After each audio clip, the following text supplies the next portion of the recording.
massive floods that struck Phu Yen Province in central Vietnam in mid-November 2025 were one of the most severe hydro-meteorological disasters in the region in recent decades. Several consecutive days of heavy rain, triggered by a series of tropical storms crossing the South China Sea, caused major rivers in Phu Yen to overflow, submerging thousands of homes, damaging vital infrastructure, and causing significant loss of life. This event not only highlighted Vietnam's vulnerability to extreme climate events but also reopened debates about the preparedness of drainage systems, urban planning, and disaster mitigation policies at the national and local levels. Since early November, weather forecasts had warned of the potential for heavy rains in central Vietnam. However, the intensity of the rainfall far exceeded expectations. In a 3-day period, some areas of Phu Yen received more than 1,500 millimeters of rainfall, surpassing the record flood of 1993. The Ba River, which runs through the heart of the province, overflowed to unprecedented levels, submerging villages along its banks.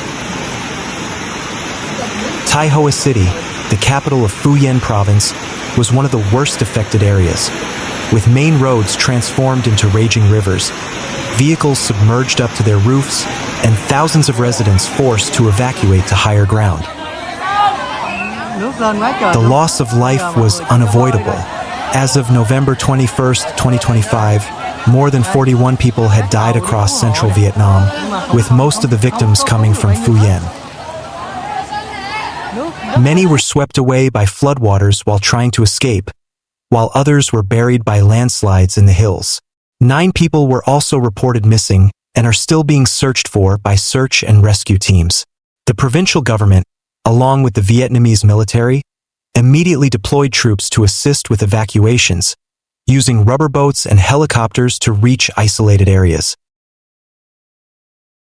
The impact on infrastructure was significant.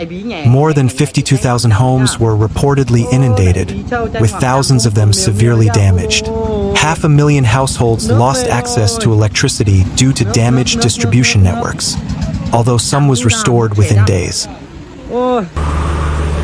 The national highway connecting Phu Yen with neighboring provinces such as Con Hoa and Binh Dinh was cut off by more than 140 landslides. A suspension bridge in Lam Dong collapsed, adding to the long list of damaged public facilities. Tuy Hoa Airport was temporarily closed due to flooding of the runway, hampering the distribution of aid from outside the area. Beyond the physical damage, the social and economic impacts were also severe. Thousands of residents had to flee to evacuation centers set up in schools, village halls, and government buildings. Conditions in the evacuation centers were overcrowded, with limited food, clean water, and health facilities. Children and the elderly were the most vulnerable groups, many of whom suffered from skin diseases and respiratory infections due to the humid conditions and poor sanitation. Economically, thousands of hectares of agricultural land were damaged, including coffee and rice plantations, which are the main sources of livelihood for the community. Economic losses were estimated to reach hundreds of millions of dollars, with long-term impacts on food security and farmers' incomes. Coastal cities like Nha Trang and Hoi An, although located outside Phu Yen, also experienced severe inundation, indicating that this flooding was regional in nature. Restaurants, shops, and vehicles were submerged up to 1 meter deep, paralyzing local business activity. Many small businesses lost their entire inventory, while the tourism sector, the backbone of Vietnam's coastal economy, was severely impacted. Thousands of tourists were stranded in flooded hotels, awaiting evacuation or emergency flights. The cause of this flooding cannot be separated from the series of tropical storms that hit Southeast Asia.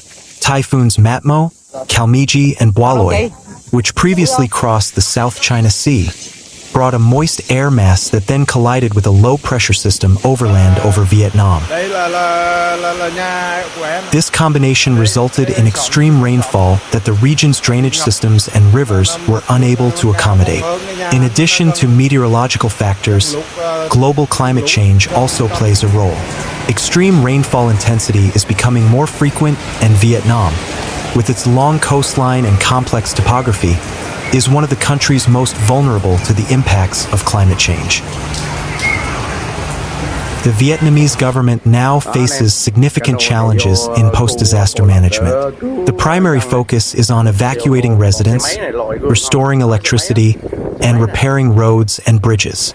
However, the longer-term challenge is greater: how to strengthen disaster mitigation systems to prevent similar incidents from causing such losses in the future.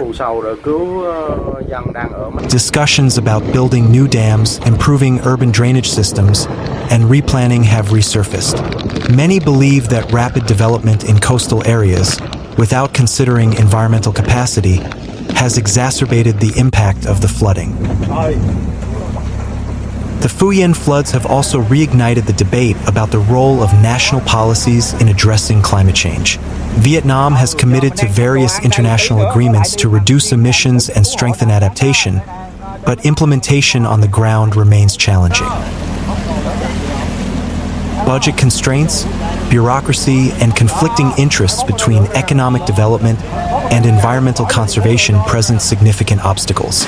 This incident serves as a reminder that adaptation to climate extremes is no longer an option, but a necessity.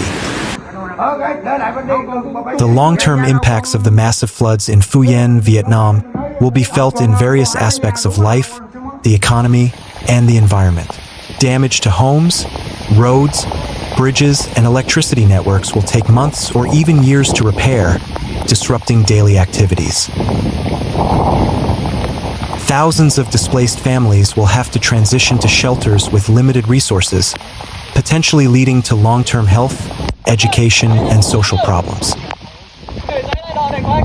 The agricultural sector, the backbone of the local economy, will experience a decline in production due to the severe damage to rice, coffee, and other crops, resulting in reduced farmer incomes and weakening regional food security.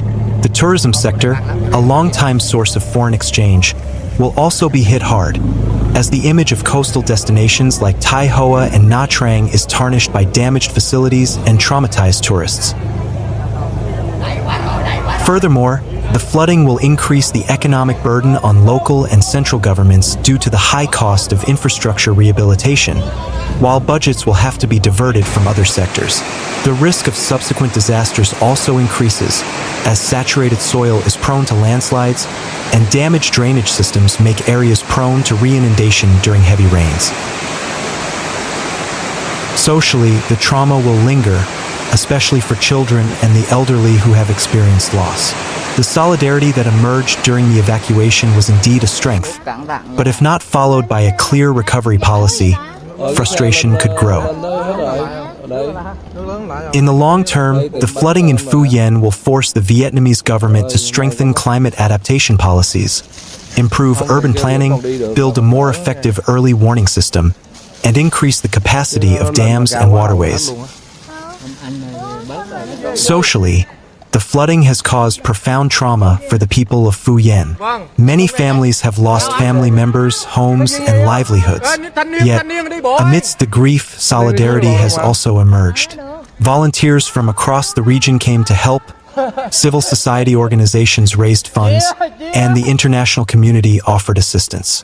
Stories of residents helping each other, sharing food, and rescuing children from raging currents served as a beacon of light amidst the darkness. In conclusion, the massive flooding in Phu Yen in November 2025 was a tragedy that reaffirmed Vietnam's vulnerability to extreme climate events. This event will also serve as an opportunity for communities and local leaders to review development patterns that often neglect environmental carrying capacity. Thus, the future impacts will not only be physical and economic losses, but also significant challenges in rebuilding trust, social resilience, and preparedness for increasingly frequent climate extremes.